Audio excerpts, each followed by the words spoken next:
Hello everyone, आप सभी का स्वागत है रिक्रूटमेंट अड्डा 24/7 पे।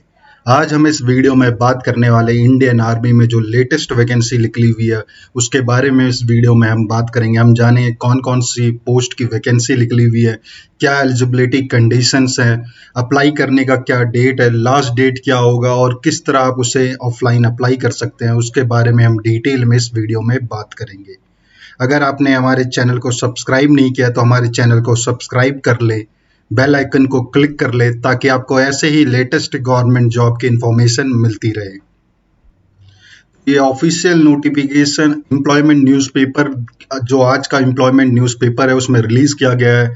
ये Indian army the Dogra regiment Ayodhya cantt UP के लिए ये वैकेंसी है जिसमें all over India candidate eligible है। जो इंडियन कैंडिडेट अप्लाई करना चाहते हैं वो एलिजिबल है इस पोस्ट के लिए।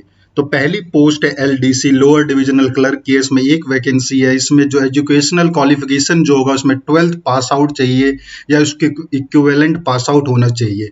साथ में इंग्लिश टाइपिंग होनी चाहिए 35 वर्ड प्रति मिनट कंप्यूटर पे या और हिंदी टाइपिंग होनी चाहिए 30 वर्ड प्रति मिनट कंप्यूटर पे।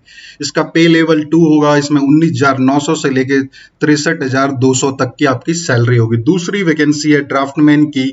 इसमें 10th पास आउट होना चाहिए और साथ में आपको डिप्लोमा या सर्टिफिकेट चाहिए ड्राफ्टमैनशिप में मैकेनिकल फ्रॉम आईटीआई इंस्टीट्यूट से और एनी इंस्टीट्यूट और board which with 1 year experience from the recognised university undertaking organisation से।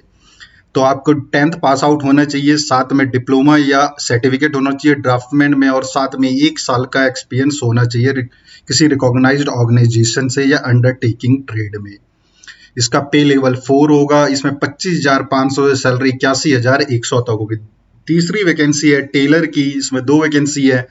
इसमें 10th pass out candidate apply कर सकते हैं और साथ में आपके पास टेलर ट्रेड का जॉब नॉलेज होना चाहिए और आईटीआई सर्टिफिकेट होना चाहिए इस रिलेटिव रिलेवेंट ट्रेड में। मतलब टेलर के रिलेटेड आपके पास आईटीआई सर्टिफिकेट होना चाहिए और आप 10th पास आउट होने चाहिए। इसका पे लेवल 2 होगा। इसमें 19,900 से लेकर 63,200 तक की आपकी सैलरी होगी। चौथी वैकेंसी है कुक की। इसमें 9 वैकेंसी है। इसमें 10th पास आउट चाहिए और साथ में आपके पास नॉलेज होना चाहिए इंडियन कुकिंग का। अगर आपको इंडियन खाना बनाना आता है और 10th पास आउट है तो आप इस पोस्ट के लिए एलिजिबल है। इसका पे लेवल 2 होगा। इसमें 19,900 से लेकर 63,200 तक की आपकी सैलरी होगी। अगली वैकेंसी है बारबर की। इसमें 2 वैकेंसी है। इसमें 10th पास आउट होना चाहिए और साथ में आपके पास बारबर की नॉलेज होनी चाहिए। अगर आप 10th पास आउट और बारबर की नॉलेज है तो आप इसमें एलिजिबल हैं। अगर आपके पास 1 साल का एक्सपीरियंस है तो और अच्छी बात, आपको एक्स्ट्रा बेनिफिट मिलेगा। अगर नहीं भी है तब भी आप इसे अप्लाई कर सकते हैं। इसका पे लेवल 1 होगा और 18,000 से लेकर 56,900 तक आपकी सैलरी का स्केल होगा।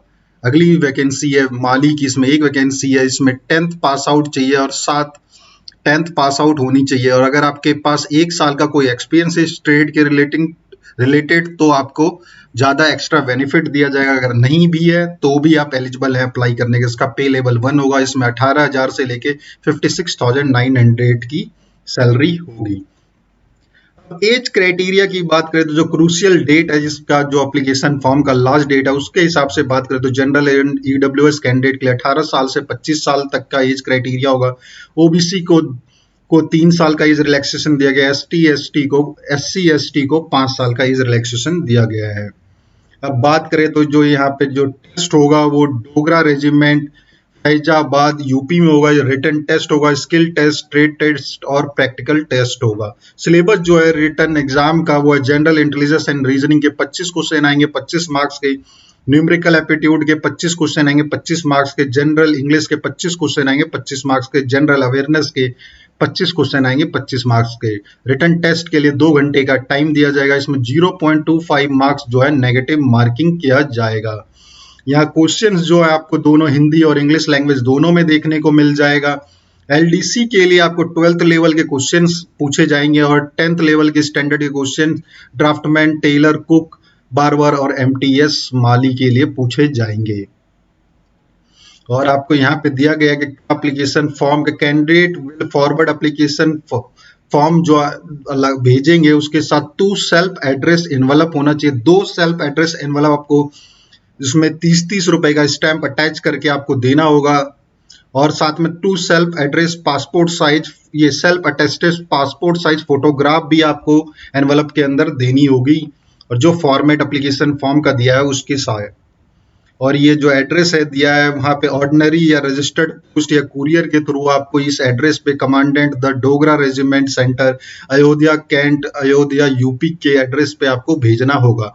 और एप्लीकेशन फॉर्म के जो एनवलप है उसके ऊपर आपको application for the post of जिस पोस्ट के लिए अप्लाई कर रहे हैं ये आपको एप्लीकेशन फॉर्म के एनवलप पे ऊपर लिख के भेजना होगा। और लास्ट डेट अप्लाई करने का 30 दिन के अंदर आपको पब्लिकेशन डेट आप अप्लाई कर सकते हैं। ये आज के एम्प्लॉयमेंट न्यूज़पेपर में आया है 10 तारीख को, तो आपको लास्ट डेट है 30 दिन के हिसाब से अगले महीने के 10 तारीख तक आपका एम्प्लॉयमेंट न्यूज़पेपर के हिसाब से अगले महीने तक 10 तारीख तक आपको फॉर्म फिलअप करने का लास्ट डेट होगा।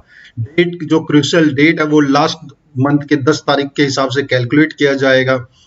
और आपने जो डॉक्यूमेंट्स है उसे सेल्फ अटेस्ट करके सर्टिफिकेट्स को सेल्फ अटेस्ट करके ही आपको उसमें अपने एप्लीकेशन फॉर्म के साथ अटैच करके भेजना होगा। जो सारे फॉर्म को सेल्फ अटेस्ट करें। और एक याद रखें कि 2 self address envelope with postal stamp of 30 rupees ये आप जरूर उसके अंदर डालें, वरना फॉर्म आपका रिजेक्ट कर दिया जाएगा। कैंडिडेट को ये माइंड में ये सब रखना है कि ये सारी क्या क्या चीजें माइंड में रख के करना है। ये सारी चीजें आपको यहाँ देखने को मिलेगा कि decision of appointment authority regarding selection और रिजेक्शन का विल बी फाइनल होगा, कोई भी उसमें कोई चेंज नहीं किया जाएगा। नो बोर्डिंग लॉजिंग और TA DA of any type of allowance will be provided for the test. मतलब टेस्ट देने के लिए आपको जो बुलाया जाएगा उसके लिए कोई भी आपका टीए डीए या नो बोर्डिंग फैसिलिटीज कुछ भी नहीं दिया जाएगा। अगर डोगरा रेजिमेंट जो है वो आपके पोस्टल डिले के या फेलियर के लिए कोई भी जिम्मेदार नहीं होगा, इसलिए आपको ध्यान देना होगा कि सही टाइम पे वो सारे फॉर्म को फिलअप करके सही टाइम पे आप उसे भेज दें स्पीड पोस्ट या जनरल पोस्ट के थ्रू।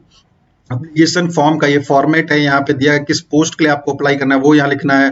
फिर पोस्ट के नाम लिखने हैं जिस पोस्ट के लिए आपको अप्लाई करना है। कैंडिडेट का नाम लिखना है यहाँ पे ब्लॉक लेटर में, father name, date of birth और एज कैलकुलेट करना है। लास्ट डेट के हिसाब से आपका क्या एज होगा वो लिखना है यहाँ पे। आपका करंट एड्रेस यहाँ पे लिखना है। फिर यहाँ पे परमानेंट एड्रेस लिखना होगा। किस कास्ट से बिलोंग करते हैं, जनरल, ओबीसी, एससी, एसटी जिससे बिलोंग करते हैं वो लिखना होगा।